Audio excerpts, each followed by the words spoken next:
one to get. You know, medals are going all over the place. They're not just in the centre lanes, which we focus the fastest swimmers on.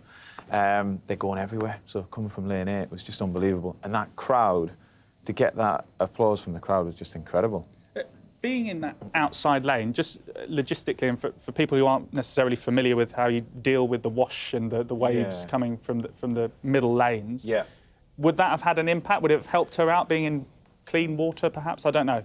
Well, it's more with the race. You're more in the centre of the lane, in the centre of the pool for the race. So lanes 4 and 5 are usually your hot favourites. Yeah. You want to be there in the thick of the action. That's where the real tactics start coming out. Right. So being in lane 8 worked actually to her advantage, really, because she was sort of out the way of getting dragged into anybody else's race plan.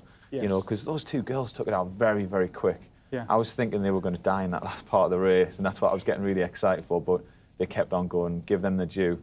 They were phenomenal performances last night. Phenomenal. You spoke about the home crowd and that incredible noise. How much of a help is that?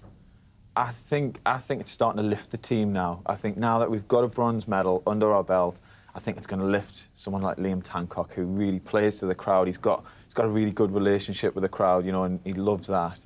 But it was just phenomenal to see that happen last night, you know. To walk out of that crowd, it was making my hair stand on end. Goodness knows what it's like for them. And we've seen some of the swimmers coming out with headphones on. Yeah. Some choose not to. Obviously, everyone has a different preference. Yeah. Why would they choose to put the headphones on, though? They'll have their routine. A lot of it's about routine and doing the little things correct at this stage. They'll have their music that gets them upbeat, all of that. And a lot of them will be trying to just shut out some distractions as they walk out and just helping them to keep that focus.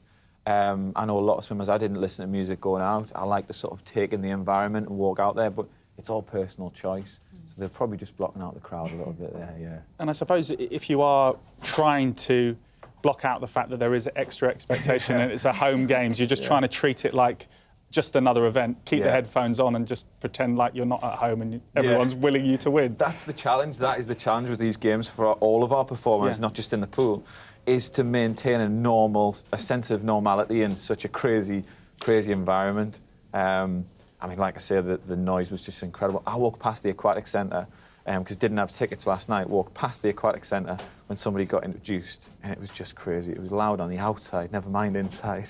Well, we hope that it will be cheering once again Thursday when the heats start and Rebecca Adlington goes in the 800 metre, aiming to defend her title once again.